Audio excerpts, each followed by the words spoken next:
Tu es toujours là pour elle.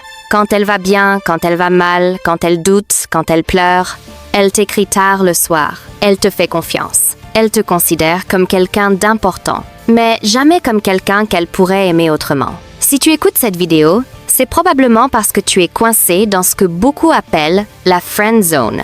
Et surtout parce que tu ne veux pas la perdre. Parce que cette fille compte vraiment pour toi. La vérité, c'est que la friend zone n'est pas une fatalité. Ce n'est pas une condamnation à vie, mais c'est une situation délicate. Et si tu t'y prends mal, tu peux tout détruire en quelques minutes. Dans cette vidéo, on ne va pas parler de manipulation, de techniques toxiques ou de jeux malsains. On va parler de maturité émotionnelle, de confiance, de vérité. Parce que sortir de la friendzone sans la perdre, ça demande plus de calme que de courage.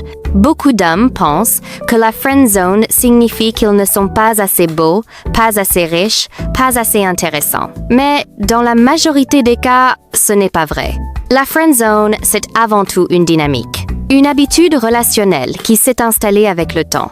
Elle te voit comme quelqu'un de sûr, quelqu'un de stable, quelqu'un qui ne va pas lui faire de mal. Mais elle ne te voit pas comme un homme qui crée une tension émotionnelle ou romantique. Pas parce que tu ne pourrais pas le faire, mais parce que tu ne l'as jamais fait. Et souvent, sans t'en rendre compte, tu as toi-même construit cette position.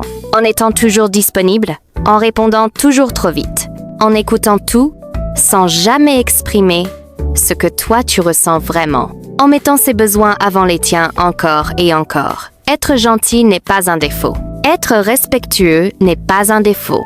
Mais être gentil, sans limite, sans cadre, sans direction, ça efface peu à peu toute attirance possible. Le premier point essentiel à comprendre, c'est que tu ne peux pas changer la façon dont elle te voit sans changer la façon dont tu te comportes.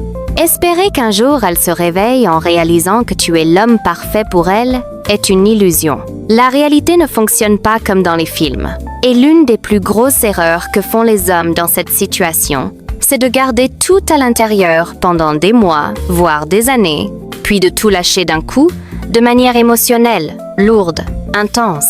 Une déclaration brutale du type « Je t'aime depuis longtemps, je pense à toi tout le temps, je ne vois que toi ». Ce genre de moment crée rarement de l'attirance. Il crée surtout de la pression, de la peur, de la culpabilité, parce qu'elle se retrouve face à une responsabilité émotionnelle qu'elle n'a jamais demandée.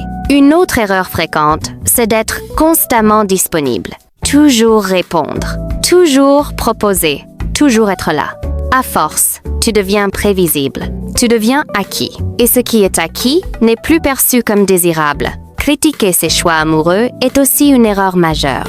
Parler mal des hommes qu'elle fréquente. Faire des remarques jalouses déguisées en conseils. Ça ne te rend pas attirant, ça te rend amer.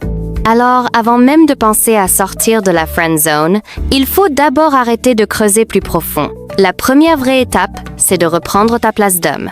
Ça ne veut pas dire devenir froid. Ça ne veut pas dire disparaître brutalement. Ça veut dire arrêter d'être centré uniquement sur elle. Réduire les conversations inutiles. Ne plus être disponible à chaque instant. Investir ton énergie dans ta vie, tes projets, ton corps, ton esprit.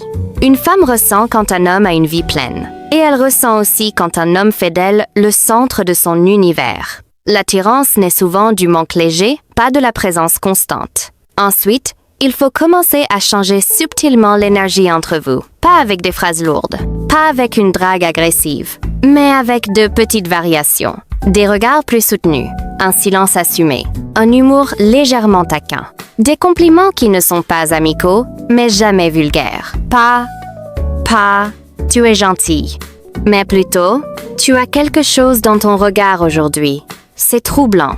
L'idée n'est pas de la mettre mal à l'aise. L'idée est de lui faire ressentir quelque chose de différent. Parce qu'on ne change pas une relation avec des mots, on la change avec des émotions.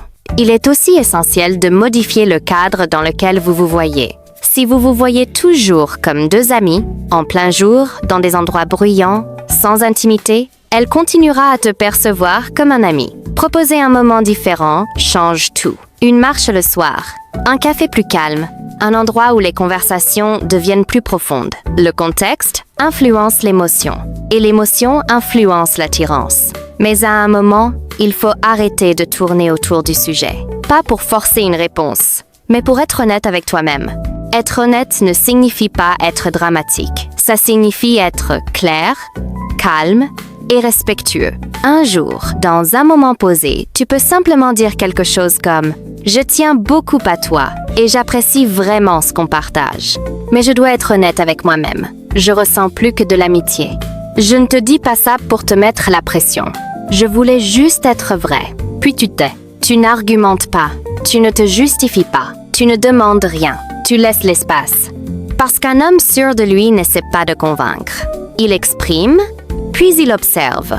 Quelle que soit sa réponse, ta réaction est essentielle. Si elle est ouverte, la relation évoluera naturellement. Si elle est confuse, donne-lui du temps et de l'espace. L'attirance ne supporte pas la pression. Si elle dit non, accepte-le avec dignité. Dire non ne signifie pas qu'elle ne te respecte pas. Ça signifie simplement qu'elle ne ressent pas la même chose. Et paradoxalement, c'est souvent l'acceptation calme du refus qui peut faire naître un nouveau regard. Mais même si ce n'est pas le cas, tu auras gagné quelque chose de plus important, le respect de toi-même. Rester dans la friend zone par peur de perdre quelqu'un, c'est parfois se perdre soi-même. Tu mérites une relation claire. Tu mérites d'être désiré, pas seulement apprécié. La friend zone n'est pas une prison, c'est un signal. Un signal qu'il est temps de changer ou d'avancer. Et parfois, le vrai courage, ce n'est pas de rester. C'est d'oser dire la vérité, même si l'issue est incertaine. Parce que ce n'est qu'à partir de là que les choses peuvent vraiment évoluer.